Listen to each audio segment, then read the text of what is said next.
एक बहुत अच्छी बात पूर्व में सुनी थी। उस सुनी हुई बात को जब अनुभूति मिलती है तो आनंद और बढ़ जाता। सुना ये था कि बोल तो आप सिर्फ वही सकते हो जो आप जानते हो, लेकिन सुनने में वो भी आ सकता है जो आप नहीं जानते हो। बोलना सिर्फ मात्र आपके ज्ञान का परिचय देता है, और सुनने में आपके ज्ञान के साथ साथ आपका अनुमान, आपका अभिमान और आपके अंदर और अन्य चीज़ों का प्रमाण कितना है इसका भी परिचय देता है। सुनते वक्त यदि वो चीज़ अच्छी लग रही है और अच्छी लगने के बाद अपनाने के भाव हो रहे हैं तो समझना कि अभिमान में कमी है। अभी हम सोचे आज सुनने का मौका मिल रहा है तो इस आनंद को क्यों छोड़ें, लेकिन इस बीच में इनने हमारे अंतराय डाल दिया कि हमारी घड़ी देख ली। अब जब सुनने का मौका मिले और कोई अंतराय डाले तब कौन सा बंद होगा बताओ। अगले बार इनसे बोल देना, हम तो बोल ही देंगे कि कभी भी अच्छी चीज़ सामने आ रही हो तो सुनने वालों को आप व्यवधान ना बने, उनके लिए पूरा मिल जाए ऐसा प्रयास करें। जब बात गुरुओं की चली रही है तो मेरा मन भी बन गया कि पौराणिक अथवा पूर्वाचार्यों के दृष्टांत के माध्यम से जितने हम अपने जीवन में विशुद्धि पाते हैं, हम अपने पूज्य गुरुदेव के कुछ ऐसे संस्मरण के माध्यम से विशुद्धि बढ़ाने का प्रयास करें और उनके उन संकेतों को, उन सूत्रों को जो उन्होंने समय से पर हम सबके लिए दिए हैं, आज आपको निमित्त बना करके उनको समझने का प्रयास करें। कई बार उन्होंने संकेत दिए, दीक्षा होते ही संकेत सबसे पहले दिया। दीक्षा संगी पंचेंद्री होने पर मिलती है, किसी असंगी को मिल सकती, क्योंकि मनुष्य तो असंगी होते ही नहीं। लेकिन त्र्यंच क्या अणुव्रतों का संकल्प असंगी होने पर ले सकते? नहीं। तो संकल्प हो चाहे दीक्षा हो, संगी होने पर मिलती है और असंगी होने पर फलती है। महाराज बात समझ में नहीं आई? आपको समझ में आई?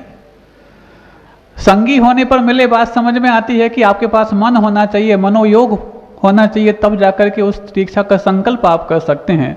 लेकिन मन सहित होने के कारण आपको दीक्षा का अधिकार तो मिल गया, लेकिन मनमाना करके तुम दीक्षा का यदि अधिकार पा करके यदि उसका पुरुषार्थ के रूप में, लक्ष्य पाने के रूप में जाओगे तो शायद आपको वो लक्ष्य प्राप्त नहीं हो सकता। वहाँ पर तो आपको असंगी ही बनना पड़ेगा। असंगी मतलब जिसका मन काम नहीं करता। तो मन काम नहीं करता तो पुरुषार्थ कैसे करेगा? मन काम नहीं करने का मतलब ही है अब वो मनमाना नहीं करेगा, जो गुरु ने संकेत दिए हैं उनका वो।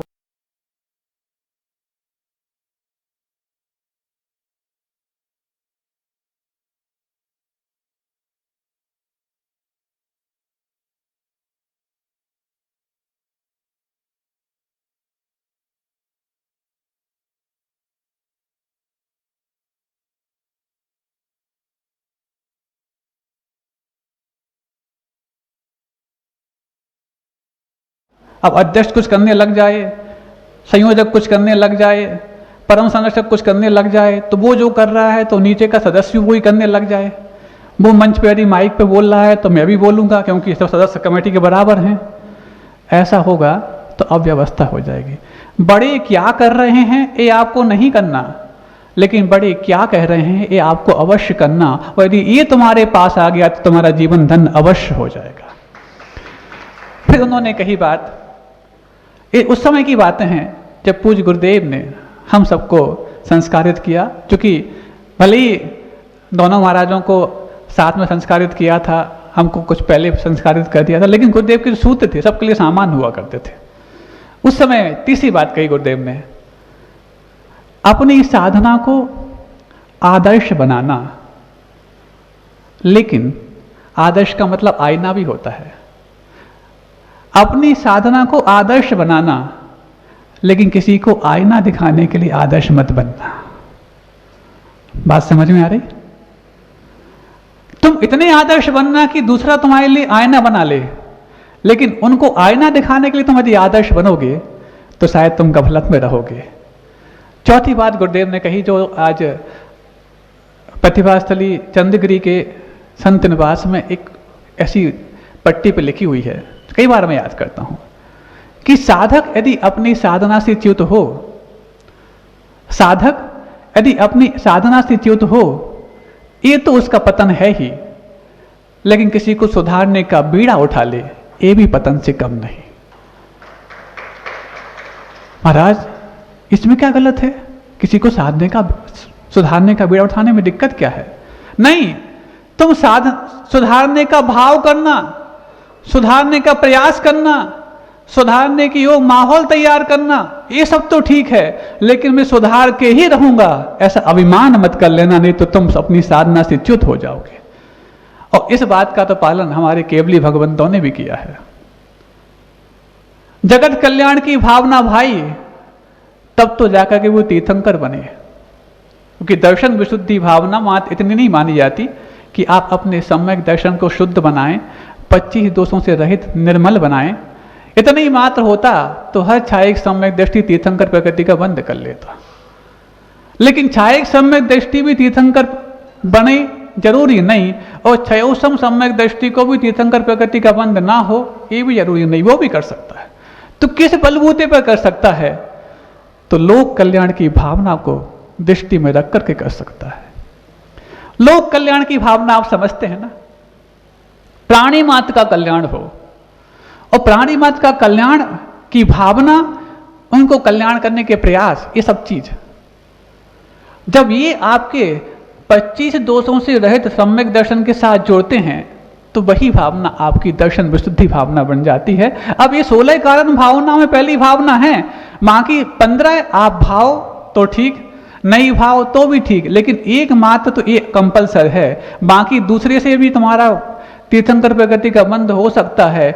आवश्यका परिहाणी मार्ग प्रभावना, अरहंत भक्ति, सिद्ध भक्ति, बहुश्रुत भक्ति, अरहंत भक्ति, आचार्य भक्ति, बहुश्रुत भक्ति आदि आदि, ये किसी एक से भी हो सकता है, सबको मिलाकर भी हो सकता है, लेकिन ये एक यदि है तो कम से कम उसके साथ दर्शन विशुद्धि भावना पहले हो, जो लोक कल्याण की भावना के रूप में जानी जाती है।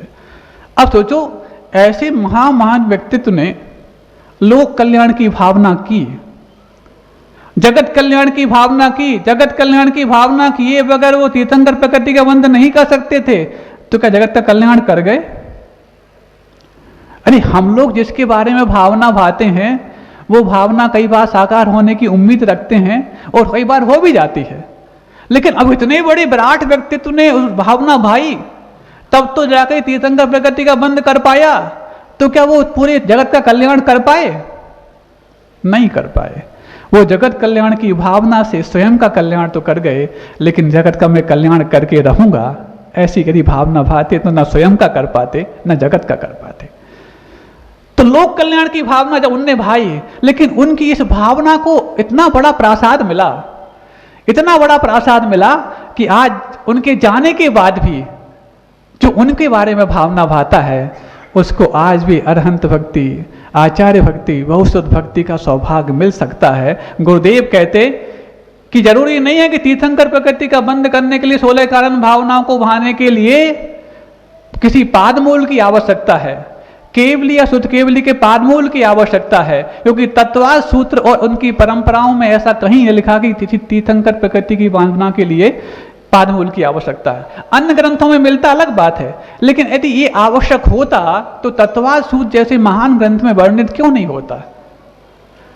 तो गुरुदेव कहते यदि ये भावनाएं आज भी भाई जाएं तो तत्वाद सूत्र की दृष्टि से आज भी तीर्थंकर प्रकृति का बंध होने में कोई दिक्कत नहीं होनी चाहिए। अब ये 16 कारण भावनाओं में से कोई भी भावना आप उठा के देख लो, ये लोक कल्याण की भावना पहली दर्शन विशुद्धि के रूप में जो पाई जाती है, अब इसमें अपने गुरुदेव कितने खरे उतरते हैं।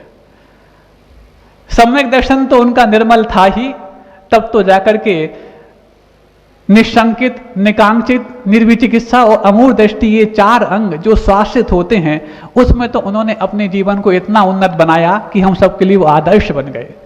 लेकिन उपगोहन, स्थितिकरण, वात्सल्य और प्रभावना, ये 4 अंग जो दूसरों को लेकर के पलते हैं, उसमें भी उन्होंने इतनी अपने आप में ऊंचाई छुई कि आज उसी के विस्तार के रूप में लोक कल्याण की भावना उनके प्रत्येक कार्य में देखने को मिलती है। चाहे वो हथकरघा हो, चाहे वो भाग्योदय तीर्थ हो, चाहे वो पूर्णायु हो, चाहे वो प्रतिभा स्थली हो अथवा हस्तशिल्प हो, इतने लोक कल्याण के उन्होंने उपक्रम अपने इस माध्यम से रचाए कि ये सब बताते हैं कि मात्र सैद्धांतिक तौर पर वो मात्र जगत कल्याण नहीं चाहते थे, वो प्रयोगों के रूप में भी जगत कल्याण अवश्य चाहते थे। तो जिनका मानस और जिनका काया दोनों लोक कल्याण में लगी हो, तो क्या उसके लिए दर्शन विशुद्धि की भावना आज सम्यक दर्शन के निर्मल होने के साथ बनने में कोई दिक्कत है? और नहीं है। तो यदि उन्होंने ये भावना भाई है, तो अगले भाव में जब भी वो मनुष्य बनेंगे तो तीर्थंकर नहीं बनेंगे, इसमें हमें सोचने में दिक्कत क्या है? वो पक्का इस दर्शन विशुद्धि की भावना से तीर्थंकर प्रकृति का यदि बंद कर रहे हैं, कर गए हैं, और तीर्थंकर प्रकृति का बंद एक बार प्रारंभ होता है तो जब तक वो तीर्थंकर ना बन जाएं तब तक उसका बंद चलता ही रहता है। और 13वें गुणस्थान जब तक नहीं प्राप्त कर पाते केवल ज्ञान के समय, उस समय तक बंद चलता रहता है और उस समय फिर उदय में आना प्रारंभ हो जाता है। मतलब सोचो, उनकी जितने भी चीजें देखोगे, अब ये तो हमने मात्र की दर्शन विशुद्धि की बात, जो लोक कल्याण की भावनाओं के साथ उनके विचारों में और उनके आचारों में आपने कई बार देखा होगा। विनय संपन्नता दूसरी भावना आती है, क्योंकि समय हमें भी बाधित कर रहा है। कभी यदि पूरे 16 भावनाओं को मैं बोलने बैठूंगा तो अलग अलग समय पर बताऊंगा। अभी विनय संपन्नता दूसरी बात, विनय संपन्नता, इतनी विनय कि ऊंचे सिंहासन पर बैठने के पश्चात भी दूसरों को देखने के बजाय खुद को अंदर झांकने का प्रतिपल प्रयास करते रहते हैं। अरे नापना है यदि गर, नापना है गर यदि उनकी ऊंचाई को, तो जाओ आसमान को ऊंचा करो, क्योंकि आसमान के भीतर उनकी ऊंचाई नापी नहीं जा सकती। इतनी ऊंचाई पर बैठ करके कि बिल्कुल नासा दृष्टि कर लेना। लोग नमस्तु करने आते तो उनकी आंखों में घुसने का प्रयास करते हैं। कभी देखा आपने? एक बार तो इनकी दृष्टि मेरे ऊपर पड़ जाए, अरे रत्नों की वृष्टि हो जाए, लॉटरी लग जाए, उसके बावजूद भी किसी व्यक्ति का जितना मनोबल ऊंचा नहीं उठता जितना कि गुरुदेव आचार्य विद्यासागर जी महाराज की दृष्टि पड़ जाए। उसके बाद वो महीनों तक कहता है कि एक बार गुरुदेव ने मेरे ऊपर देख लिया था। कई लोग आकर के आज भी बोलते हैं, बोले महाराज जब हम वहां गए थे तो पता नहीं ऐसी कौन सी घटना घट गई थी, गुरुदेव तो स्वाध्याय कर रहे थे, गुरुदेव तो अपनी मुनि परिषद में कक्षा ले रहे थे, लेकिन इस बीच में पता नहीं कहां से कुछ आवाज आई, गुरुदेव ने उस ओर देख नहीं पाया कि उस तरफ तो मैं बैठा था, मेरे ऊपर दृष्टि जैसी पड़ी तो ऐसा लगा रोम रोम रोमांचित हो गए और अभी तक की अमूल्य संपदा मेरे हाथ लग गई। ये दृष्टि पड़ने का प्रभाव उन्हीं के लिए पूरी सृष्टि का आनंद दे देता है जिनकी दृष्टि हमेशा स्वयं कल्याण और पर कल्याण से निहित होती है। एक बार गुरुदेव ने प्रसंग सुनाया था कि आचार्य शांति सागर जी महाराज और आचार्य देशभूषण जी महाराज, इन्होंने भी अपनी साधना और चर्या में इस जिन शासन की महती प्रभावना की, लेकिन जिन शासन की महती प्रभावना के साथ साथ उन्होंने कुछ ऐसे उपाय भी किए जिसमें उनके जाने के बावजूद भी इस जैनत्व को गौरव हो। जब वो दिल्ली पहुंचे, आचार्य शांति सागर महाराज भी पहुंचे हैं और आचार्य देशभूषण महाराज भी पहुंचे हैं, और जब वो दिल्ली पहुंचे, वैसे तो वो इस सब भौतिकता से बहुत दूर रहते थे, लेकिन भौतिकता से दूर होने के बावजूद भी एक बार उन्होंने कहा लाल किले चलना है, लाल मंदिर जाना होगा, इसलिए लाल किले जाना की बात कही। लाल मंदिर गए तो भगवान के दर्शन किए, लेकिन उसके बाद जब लाल किले तक पहुंचे तो किसी फोटोग्राफर को बोला सुनो फोटो निकालो। सुन रहे हो कौन बोल रहा है? आचार्य शांति सागर जी महाराज। आप उम्मीद कर सकते हैं कि ऐसा चारित्र का हिमालय अपना फोटो निकालने के लिए बोल सकता हो, क्योंकि पीछे बैकग्राउंड बहुत अच्छा है? ऐसा नहीं, उनका उद्देश्य पीछे बैकग्राउंड अच्छा है और मेरा फोटो अच्छा आ जाए, इसलिए उन्होंने फोटो निकालने के लिए किसी को संकेत नहीं किया, बल्कि ये कि ऐसे देश के सबसे महत्वपूर्ण स्थल जिसको लाल किले के रूप में जाना जाता है, वहां पर भी दिगंबर साधुओं की पहुंच है, ताकि इस दिगंबर धर्म को आगे भी जब अपने मस्तक को उठाने की बात आए तो हम सबके जीवन में जिनका मस्तक उठाने में योगदान है, ऐसे शांति सागर जी महाराज का वो उदाहरण याद आ जाए कि जब उन्होंने भी उस वक्त लाल किले पर अपने पग रखे थे, अपने चरण रखे थे, जिससे पूरा देश गौरवान्वित हुआ था। और दूसरा, संसद भवन के बारे में जहां तक देशभूषण महाराज की बात है, या हो सकता है शांति सागर महाराज की भी बात हो, संसद भवन के बाहर जाकर के उन्होंने भी इस प्रकार का कहा। क्यों?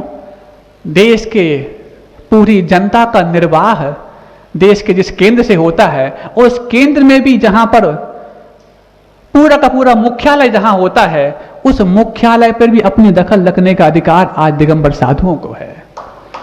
ये चित्र मात्र चित्र नहीं है, ये प्रदर्शन नहीं है, ये किसी प्रकार से अपने आप का किसी प्रकार से बच के प्रभावना नहीं है, ये तो उस जिन शासन की प्रभावना के लिए किए उपाय हैं जो इतने बड़े चारित्र चक्रवर्ती आचार्य शांति सागर जी महाराज ने भी किए हैं। तब लगा, लेकिन गुरुदेव ने साथ में ये भी कहा, ये उदाहरण सुन करके कहीं तुम लोग ये मत समझ लेना कि जो कार्य बड़े करते हैं वो हमें भी करना है। बड़े जो करते हैं वो तुम्हें नहीं करना, लेकिन बड़े जो कहते हैं वो तुम्हें अवश्य करना। बड़े यदि कह दें कि तुम्हें लाल किला जाना है तो पीछे मत हटना, और बड़े यदि कह दें कि तुम्हारे लिए अंडमान निकोबार जाना है तो पीछे मत हटना। बड़े यदि कह दें जतारा जाना है तो पीछे मत हटना, और बड़े यदि कह दें, क्यों जतारा के नाम पर जल्दी खुशी हो गई। हाँ, उस वक्त यही सोचा गया था कि इतनी गर्मी में तो पूरा संघ, अभी भी देखो अधिकांश संघ कुंडलपुर में विराजमान है, लेकिन सबसे पहले मुझ जैसे नाचीज को हमारे दोनों आत्मी महाराजों के साथ जतारा जाने का जब आदेश दिया गया, तब मुझे लगा कि ऐसी कौन सी गलती हो गई कि मेरे लिए इतनी दूर जाने के लिए इतनी दूर चल करके जाना पड़ा। लेकिन बड़ों की बड़ी बातों में बड़े बड़े रहस्य हुआ करते हैं, और छोटों को उनकी बात मानने में ही अपनी बलमनसाहत होती है। और जब उसका परिणाम सामने आता है, तो चाहे वो 28 मई हो, चाहे 22 जून से 27 जून का समय हो, आपको समझ में आएगा कि ये बड़ों का आशीर्वाद किस अंतर की भावना को देकर के खोल दिया गया था। समय बहुत हो गया, आगे बहुत ज़्यादा नहीं बोलना चाहते। आपके लिए भी अपने जीवन में ऐसे गुरुओं के रहस्यपूर्ण शब्दों पर विश्वास हो, और किसी भी प्रकार का कोई भी चीज सामने आ रही हो तो उसमें यही समझना है, बड़ों के प्रत्येक कार्य रहस्यपूर्ण होते हैं, उसमें हमारे लिए अनुमोदना करना ही हमारे भले के लिए कारण होता है। अहिंसा परमो धर्म की, बोधि समाधि परिणाम शुद्धि, स्वात्मोपलब्धि शिव सौख्य सिद्धि, चिंतामणिम चिंतित वस्तु दाने, त्वां वंदमानस्य ममास्तु।